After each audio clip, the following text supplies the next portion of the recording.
Well, good afternoon. Good afternoon, everybody. And it's Monday. And Monday, June the 22nd. So let me ask you, have you ever had a frustrating day? I'm sure some of you are going to say, yeah, I've had one. Well, today's been one of those days for me. Normally when I do this little video every day, I do it and I record it, and then when I'm done with it, I sort of stream. You don't need to know what I do with it, but I send the video file somewhere and it all works. But today I did it and I spoke the whole thing that I was going to say, and when I got to the end, I prepared to send it and all the rest of it, and I found it was 6 seconds long. So somewhere I stopped it inadvertently. So that's really frustrating, I have to tell you. So I decided I'd do it again. And so I did it the second time. And the second time, by the time I got to the end, I thought it was great. But apparently I wasn't going anywhere. So I don't know. So this is the third time. So I don't know whether I've said something the other two times I'm not supposed to say or what. But at any rate, just so you know, today's been one of those days. What do they say? Confession's good for the soul. So my wife will tell you what I'm about to say is true. But the last day or so, it was Father's Day yesterday, and it was great. We saw the kids, but somewhere in there, all of this stuff that's going on just sort of came crashing in on me. I'm thinking, wow, we were supposed to be going on a trip. We're supposed to be going on vacation, doing this, that, and the other. And then there's Maranatha. I know everybody misses meeting, and it's tough. And so then you have that going on. Then you have all the stuff with COVID and all of that. And then you think, oh, I'll just watch the news. So last night we turned on the news. I think we'd had the TV on 10 or 15 minutes, didn't see one piece of news. All we saw was commercial A calling the people on the other side idiots. And then a few minutes later we had commercial B, and that was the reverse. And then there was variations on a theme, and it went on. You think, oh my goodness. So then last night or yesterday afternoon, late, whatever, we decide to get in the car and we drive out, and as we're going out, you can just see smoke, and the whole horizon is just filled with smoke, and you're thinking, this is absolutely crazy. It's like just a torrent of stuff. And then today I read a story, and I'm going to get to it in a minute. But it reminded me of when I was a little boy. My dad took me to an English seaside town. It's called Weston-super-Mare. Don't ask me how it's spelt, I don't know. But anyway, it's somewhere down on the west coast of England, except actually it's not on the coast. It faces the ocean, but it's in a channel called the Bristol Channel. The Bristol Channel is the body of water that separates the main section of England from Wales. And the mouth of the Bristol Channel faces towards the Atlantic Ocean.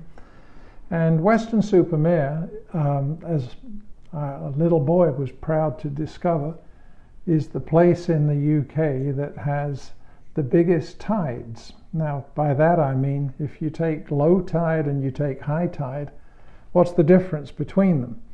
And in Weston-super-Mare, it can be up to 40 feet.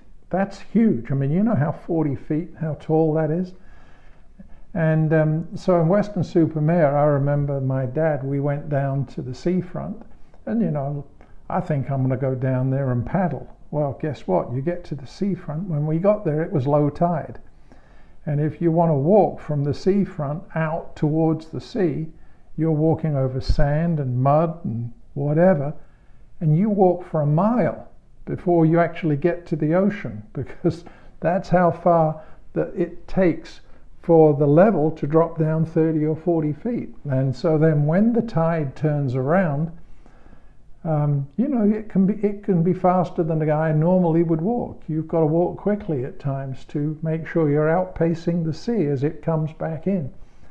I don't know why I'm telling you all that, except as, little boys, we like to remember useless bits of information, like what's the fastest car in the world, and, what's the biggest flower in the world, the tallest tree, the deepest part of the ocean. The biggest tidal change in the UK is in that place we were at called Weston-super-Mare. But I also remember learning that the place with the biggest tidal change of all is in Canada, and it's the Bay of Fundy. And that's where the St. Lawrence River flows out into the Atlantic Ocean. And so here's the deal. If you go up to that area and you go up there at normal times, the St. Lawrence River is a massive river, and it's flowing out, and it just looks like it's impossible to stop. It's a huge river, and I don't know, I think the Bay of Fundy may be like 100 miles long, and it's tens of miles wide, and yet this is just filled with water rushing out. And I just thinking, man, that's just like what I'm watching right now. I'm just watching this torrent of stuff flooding out. But what happens at the Bay of Fundy is interesting, because when the tide turns, now all of a sudden the seawater starts coming in. The seawater comes in, and it comes in 5 feet and 10 feet, 15 feet, 20 feet. And at some point in there, the direction of the water changes. And instead of the St. Lawrence River flowing out into the ocean is flooding back in to the St. Lawrence River. And if you're standing there, you can actually watch, I'm told, I've never been there, but I'm told, you can watch the water change direction. 1 minute it's going this way, and the next minute it's going that way.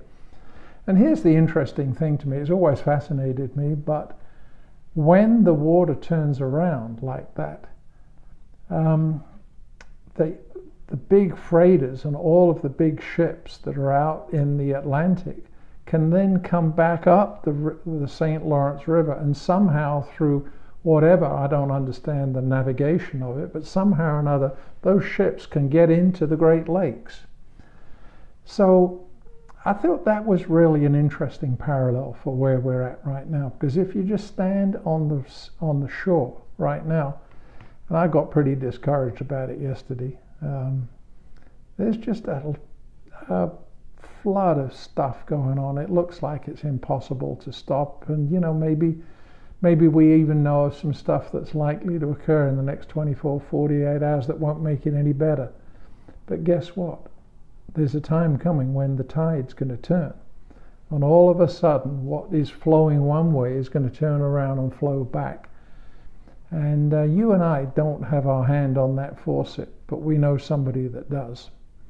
And I'm just praying that God will He'll reverse the direction. What the enemy meant for evil is going to be turned around and pushed back for our good.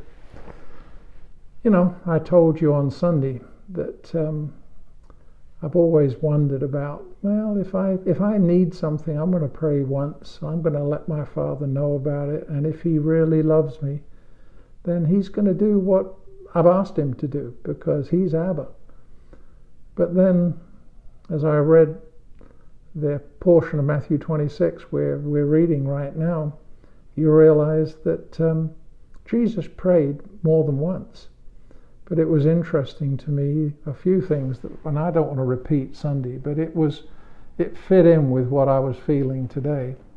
It's the first time the Lord prayed, "If it be thy will, let this cup pass from me." That was his first prayer, and that's what I pray a lot of the time. Lord, just take it away.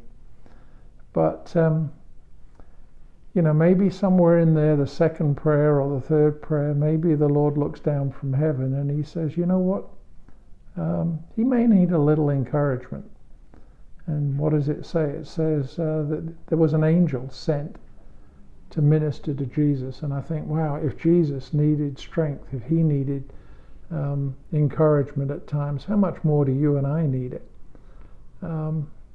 And somewhere in there, the prayer changed, right? He stopped saying, Lord, if it be thy will, let this cup pass from me. He said, Lord, if it's necessary, I take this cup. then be with me and help me. And so it changed. The prayer changed. And I sometimes I'm still in the mode of, Lord, I want you to do what I want you to do. But maybe I just need to be praying, Lord, the timing's yours. Give me patience, give me strength. I don't know that always makes you feel better.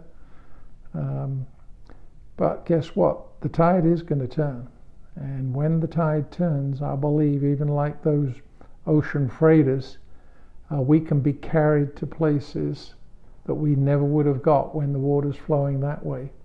But when the tide turns, we're going to be carried on. And so today, be encouraged. Maybe like me, you've had a frustrating day. I hope and pray this time it's going out for real, because I don't know what I'm going to say if it didn't. On the fourth time, I'm just going to say, hi, you all, see you later.